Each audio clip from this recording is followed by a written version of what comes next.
Jaime Hernández, pero antes de ir con el maestro hay que decir que hay de sinvergüenzas a sinvergüenzas. Decía mi papá, que en paz descanse, decía Vicentón que hay que ser cochis pero no tan trompudos. Y Felipe Calderón es cochi y muy trompudo y no sé si anda pisteando tan temprano. ¿De cuándo fue este tuit? Déjame ver si fue de hace rato. Pero Felipe Calderón, ¿con qué autoridad moral cuando tiene en Estados Unidos en el bote esperando sentencia a quien fuera su dedito, su meñique en su sexenio, Genaro García Luna, está retuiteando una investigación bomba como las de Latinus y Loret de Mola, pero esta de Mexicanos contra la Corrupción y la Impunidad de Claudio X González y María Amparo Casar? Por cierto, ¿qué tiene que seguir haciendo María Amparo Casar en canales como el Canal 11? ¿Con qué autoridad se le sigue pagando a María Amparo Casar? Vean nada más, exclusiva. Un contratista de Pemex que ha ganado contratos multimillonarios en la actual administración vendió en apenas $1.5 millones de pesos un terreno de 1,000 metros cuadrados a Amílcar Olán, amigo cercano de Andy López Beltrán, uno de los hijos del presidente. Y Felipe Calderón, le digo, no sé si anda pedo o qué, pero corruptos, o a lo mejor quiere decir pinches corruptos. Pinche hipócrita, pinche cínico, hijo de la chingada. ¿Cómo puede ser posible que sigamos soportando a este cabrón diciendo, no, yo no me enteré de García Luna, yo no me enteré, a mí no me dijeron, y tenga todavía la desfachatez de escribir corruptos?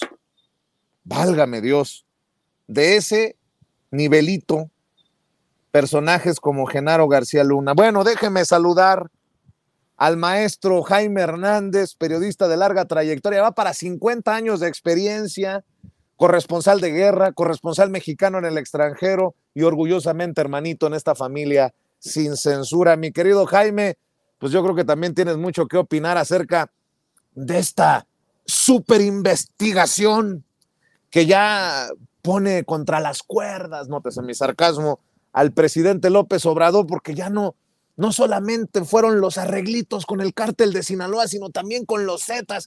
López Obrador, el causante del desmadre en el sexenio de Felipe Calderón. No, perdóname por la expresión, Jaime, pero no mamen, ¿no?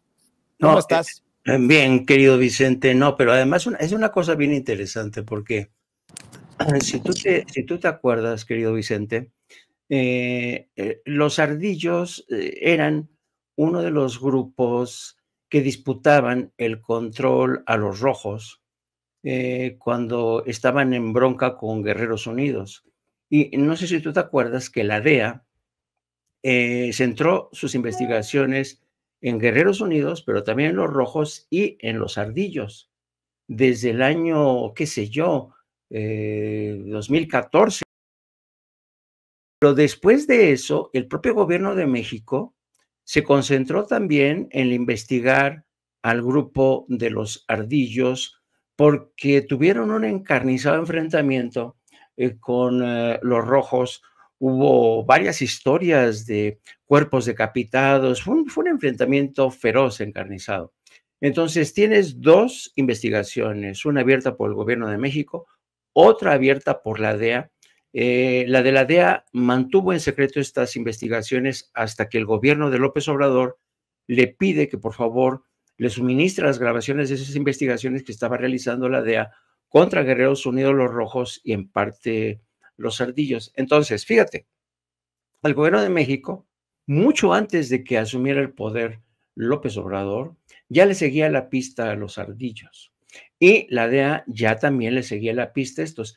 Me pregunto y pregunto, ¿tú crees que la DEA, si hubiera descubierto la DEA o el gobierno de México en aquel entonces, que de alguna manera López Obrador estaba vinculado con el grupo de los Zetas, según testimonio de este líder de los Ardillos, mira, lo hubieran agarrado ipso facto? Además, otro factor interesante. Tú sabes que desde el 2011, el gobierno de Estados Unidos, el gobierno de Barack Obama, mantuvo una investigación muy, muy estrecha de los Zetas tras la muerte de uno de los agentes federales, Jaime Zapata, que fue asesinado precisamente por un comando de los Zetas en un tramo de una carretera de San Luis Potosí. Entonces, el gobierno de Obama investigó de cabo a rabo a los Zetas, todos sus vínculos. De hecho, eso marcó el principio del fin, la gran catástrofe para el grupo de los Zetas con sus negocios de caballos de pura sangre en Estados Unidos. Y entonces, fíjate, ya tienes 3 investigaciones, la de Obama en el 2011, la del gobierno mexicano que indagaba por qué por qué el nivel de brutalidad y encarnizamiento entre los rojos y los ardillos, y la DEA por los vínculos de los ardillos con los rojos, las disputas, ¿no? Y en ninguna de esas 3 investigaciones aparece en ningún momento el nombre de Andrés Manuel López Obrador. Si la DEA hubiera descubierto, escuchado algo cuando estaba investigando los Zetas, si el gobierno de México hubiera escuchado algo relacionado con López Obrador cuando investigaba a los ardillos y a los rojos, ¿tú crees que no habría saltado desde entonces el nombre, la supuesta financiación? Es decir, tú pones un mapa de las investigaciones que realizan la DEA, el gobierno de México, el gobierno de Obama, y no hay por dónde agarrar, ¿no? A López Obrador. Y entonces, claro, esto es quizá dar demasiado contexto y demasiadas explicaciones para una pregunta o un caso que se responde por sí solo. Es decir, ¿es verdadera la afirmación de Loret de Mola contra el presidente de que habría sido financiado por los Zetas? Pero aunque parezca broma, hace un momento Xóchitl Gálvez acaba de pedir una investigación para ver si lo que está denunciando Latinos es verdad. Es decir, y te das cuenta de todo este engranaje que existe en torno a Xóchitl Gálvez. Tienes a Latinos que suelta ¿cómo se llama? Esta historia, este montaje. Le sigue Xóchitl Gálvez exigiendo una investigación a fondo de esa situación, pero va a ocurrir como en el pasado, ¿no? Ellos solitos se pisan, ellos solitos se muerden la cola, porque no vaya a llegar a ningún lado la investigación. Entonces, lo que quieren, yo tengo la impresión, querido Vicente, es ganar tiempo al tiempo, estar lanzando cortinas de humo que se propague a través de las redes sociales, maximizando los hashtags de narcopresidente, narcogobierno, narcocandidata Claudia Sheinbaum. Entonces, de eso se trata básicamente, ¿no? Pero desafortunadamente, Carlos Loret de Mola, a mí me consta cómo me hizo un montaje en Afganistán, este indecente personaje. Yo creo que esta gente no se percata de que carecen de credibilidad en absoluto. Tú pregúntale a la gente, como han hecho varios medios preguntando a la gente, ¿usted cree en esta historia que publica Latinos con Loret de Mola? La gente ya no cree en este tipo de estupideces, ¿no? Porque saben que son montajes por definición. Pues preguntémosle a la gente en los chats, ¿qué dice el público? ¿Ustedes creen que el presidente le agarró dinero al cártel de Sinaloa, a los Zetas? ¿Usted cree en el reportaje de Latinos, el reportaje bomba de Carlos Loret de Mola? Los leo. Mi querido Jaime, y bueno, hoy precisa el presidente que sabe que la política es tiempo, pues lleva en este momento histórico a Pablo Gómez, el titular de la Unidad de Inteligencia Financiera, Pablo Gómez, a la mañanera y hablan del caso de Genaro García Luna y de estos dineros que se buscan recuperar. Ya se recuperaron apenas $2 milloncitos.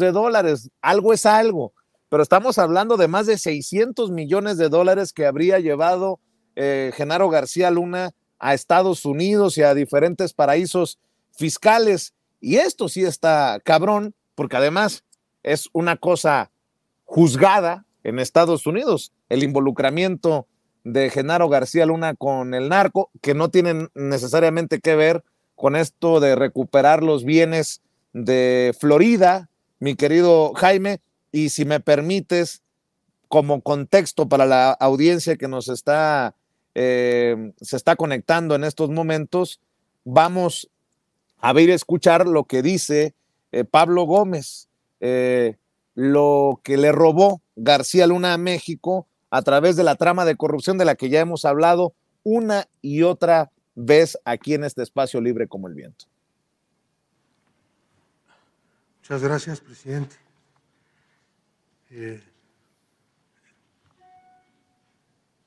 Ciudadanas y ciudadanas de la prensa.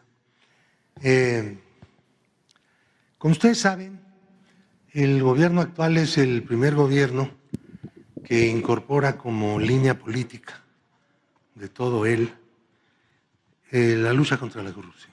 Esto no había ocurrido en la historia del país. Es la primera vez que ocurre. No se lucha contra un fenómeno aislado, sino con algo que ya conocíamos desde mediados de los años 50 y que algunos denominamos el Estado corrupto. El Estado corrupto es la incorporación y la construcción e incorporación de los sistemas de corrupción a la gobernanza del país. Junto con los sistemas de corrupción había los otros elementos de gobernanza, los hubo muchos años, el corporativismo de los trabajadores, de los campesinos, de los patrones, la creación de un solo partido oficial y la utilización de la política económica para amarrar todos estos elementos. Fue a partir de que se creó lo que después se llamó Ramo 23, que son los gastos discrecionales conducidos o constituidos y gastados o ejercidos por el presidente de la República. A partir de ahí, en las distribuciones, todos los sistemas de corrupción se amarraron a uno solo y se constituyó esto que se conoce como Estado corrupto, que no en cualquier país hay.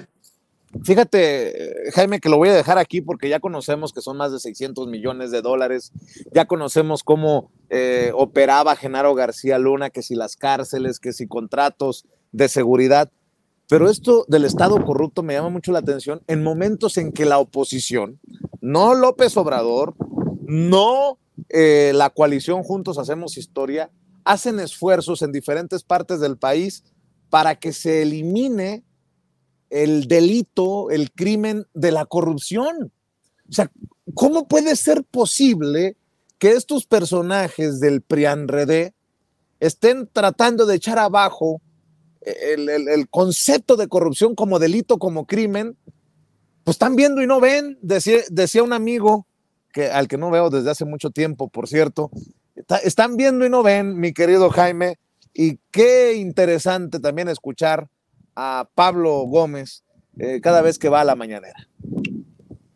Sí, y fíjate que cuando Pablo Gómez se refiere al tema de la gobernanza, yo me acuerdo mucho, fíjate que, y esto te habla de la hipocresía del gobierno de Felipe Calderón. Tú sabes que bajo el gobierno de Felipe Calderón se impulsó una de las iniciativas internacionales que tuvieron mucha pujanza, ¿no? Que se llamaba la Iniciativa de los Gobiernos Abiertos.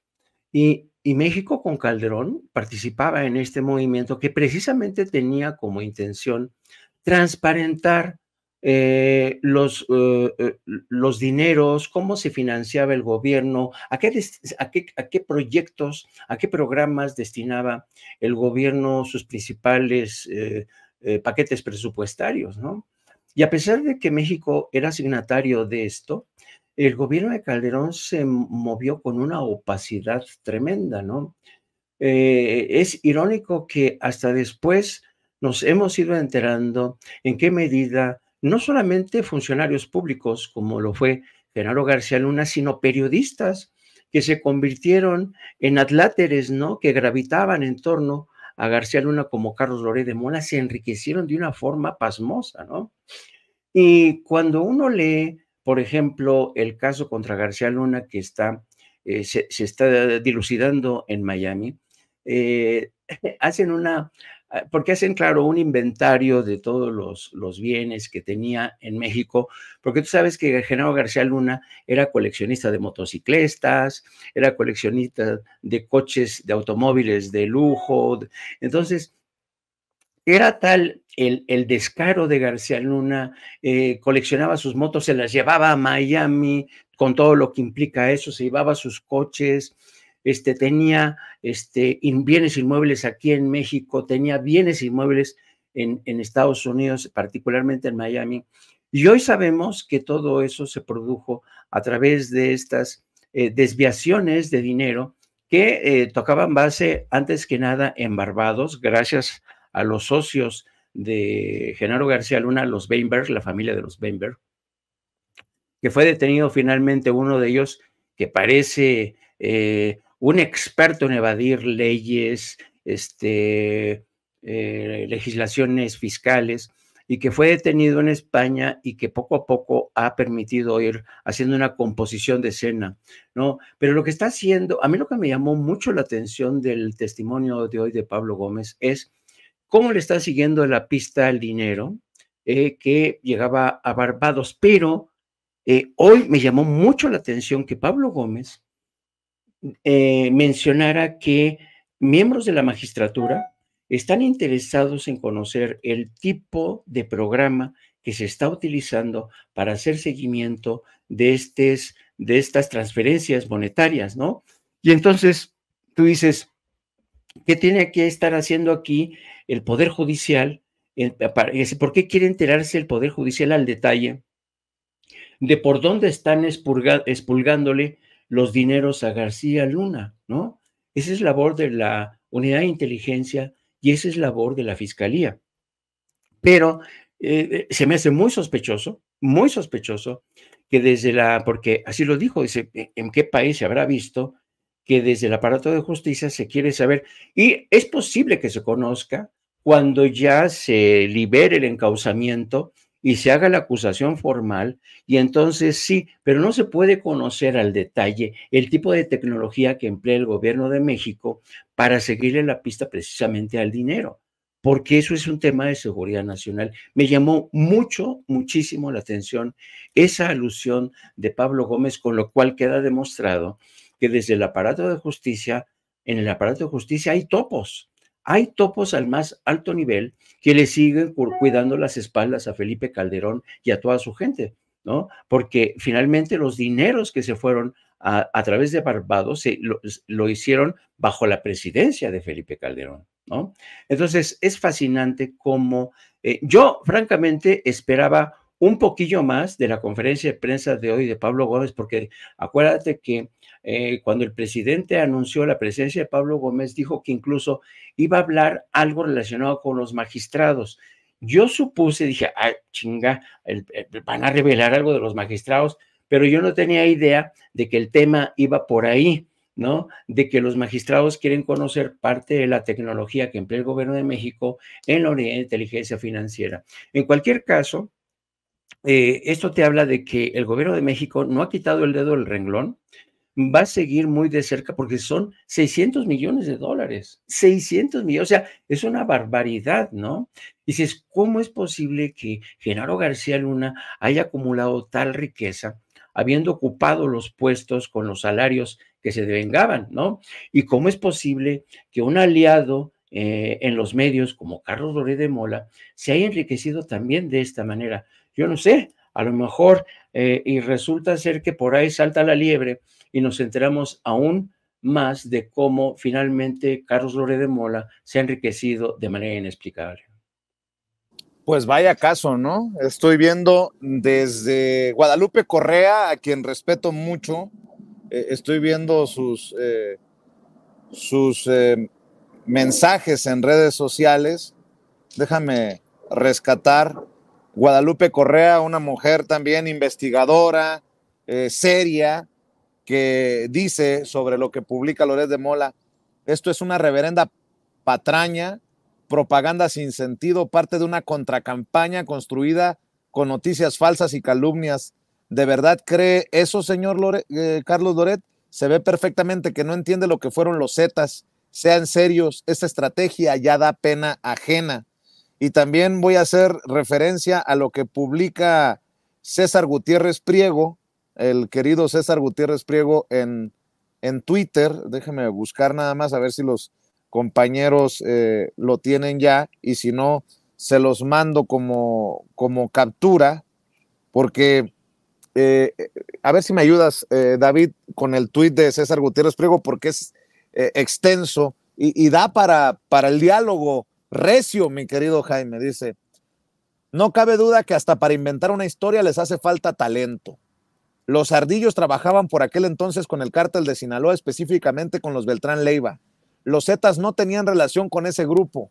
He leído que incluso hay quienes dicen que Osiel Cárdenas Guillén fue quien mandó al Z-42 que llevara gente a Guerrero para pelear la plaza, pero a el Matamigos lo detuvieron en 2003, por lo que no tenía nada que ver.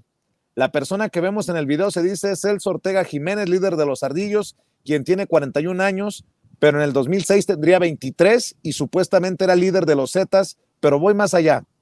Si los Zetas apoyaban a López Obrador, ¿por qué en Tamaulipas, Nuevo León y Sonora, que eran las regiones que controlaba el Z-42, en todas perdió López Obrador? Pero todavía más interesante es saber cómo es posible que Celso Ortega Jiménez, buscado por la DEA, la Fiscalía General de la República, el Ejército Mexicano, la Marina, fue contactado por Latinus para darles una entrevista. Me queda claro que ya no hacen los montajes como antes. Tal vez necesitan a Genaro García Luna, pero por más que quieran crear una narrativa, el único que ha sido encontrado culpable por ser un narcotraficante es García Luna, y eso no lo pueden cambiar ni borrar de la historia jamás. Pero vamos más lejos, los grupos criminales no van con un candidato perdedor, ellos están con el gobernante, que es quien les garantiza impunidad y apoyo. Entonces, más bien, los apoyos fueron para quien ganó la elección, y eso ya ha sido comprobado en juicio. Fue declarado culpable García Luna. Mi querido Jaime, es que va junto con pegado García Luna, el tema que aborda Pablo Gómez, de lo que estás hablando, de lo que ya hablábamos al inicio del diálogo, para ponerle los pelos de punta a cualquiera y para que algún experto en libretos se aviente alguna serie por ahí en Netflix. Yo no sé cómo realmente Carlos Loret de Mola y sus compinches creen que pueden chamaquear a estas alturas a la opinión pública, al presidente. Mira, a mí se me hace muy interesante lo que plantea César Gutiérrez, porque efectivamente él hace un recorrido en tiempo, todo este rollo, pero además, yo insisto, a los Zetas, el gobierno de Estados Unidos los investigó de cabo a rabo, los volteó como un calcetín. Supo cómo se financiaban, supo a dónde iba su dinero, supo cómo intrigar entre ellos. Muchos de los asesinatos contra la cúpula de los Zetas fueron instigadas por Estados Unidos, ¿no? Entonces, ¿tú crees que Estados Unidos, la DEA, si tenía tanta información de los Zetas para desarticularlos, no se habría topado con este detalle que ahora dice el líder de los Ardillos, que él se enteró que los Zetas estaban financiando a la campaña de López Obrador? Por Dios, ¿no? Claro que se hubieran dado cuenta, ¿no? Y pero no sé, yo francamente creo, ayer yo estaba platicando con mi compañera de vida, que es mi productora, y estábamos platicando. A ver, la pregunta es, Vicente,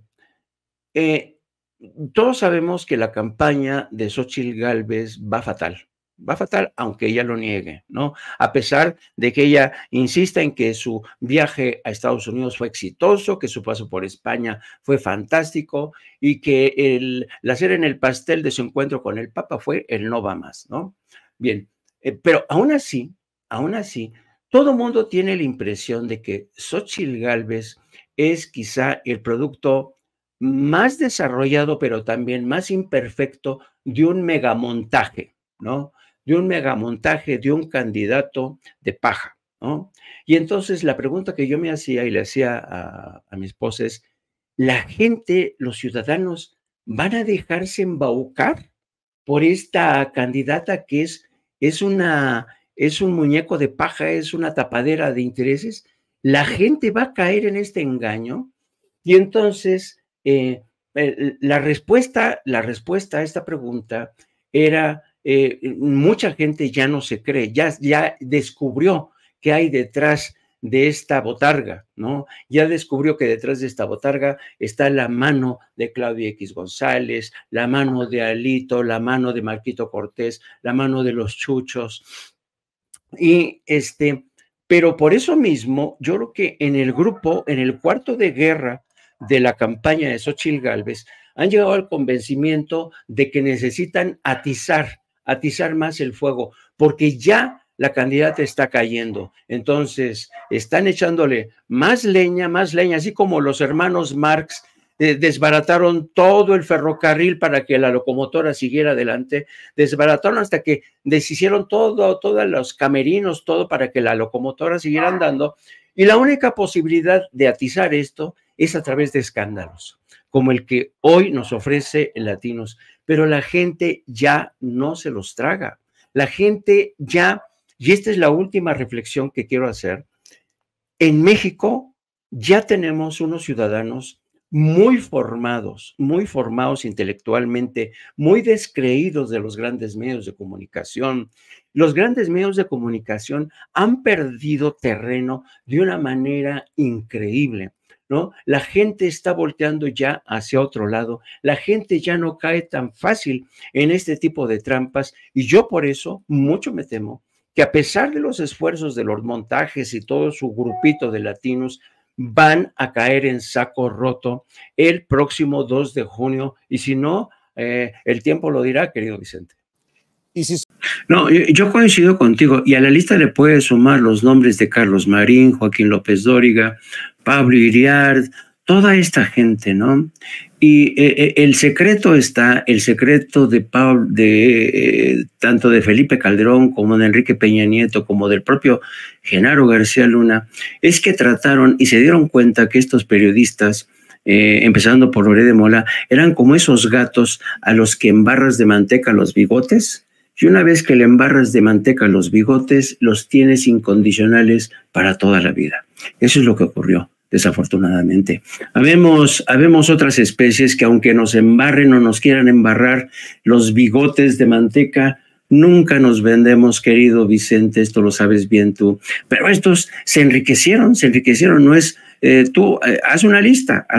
Yo conocí a muchos de ellos cuando empezaban en el periodismo. Conocí a Pablo Iriart, que era un pobre periodista que andaba a veces mal vestido.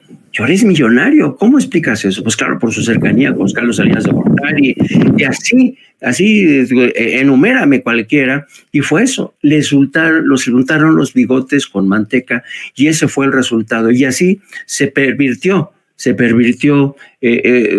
una profesión tan linda, tan generosa, a la que yo amo y tú también, que es el periodismo independiente. A mí no me gusta presentarme a mí mismo como el paladín, y tú tampoco, pero la gente sabe bien distinguir quién se vende por unas monedas y quién no se vende, quién está al servicio de la comunidad, del pueblo, y quién está al servicio de la oligarquía. Y esa sería mi última reflexión, don Vicente. Como siempre, un placer estar contigo. Te abrazo, hermano. Seguiremos aquí en esta ruta en la que la historia nos ha puesto. Es increíble la historia que estamos viviendo. Vamos a estar pendientes de la famosa marcha del próximo 18, a ver qué dice Lorenzo Córdoba, a ver qué dice la Beatriz Pajés, que es la oradora que va a estar en Nuevo León, a ver qué dicen en defensa de la democracia. No, va a estar bueno el show, así es que vamos a estar pendientes de esto. Ya saben, me pueden seguir a través de mis redes sociales, @JaimeJourno, y también a partir de las 14 horas, en 1 hora y media más o menos, en nuestro programa de No Apto para Cínicos. Te mando un inmenso abrazo, querido Vicente. Te mando un abrazo yo también, Jaime Journo en Twitter, @JaimeJourno, y en No Apto para Cínicos en YouTube. Apoyen a mi carnalito, hagamos crecer los canales de nuestros hermanos, de nuestros maestros, como el querido Jaime Hernández. Saludos a la familia, Jaime. Igualmente, querido Vicente.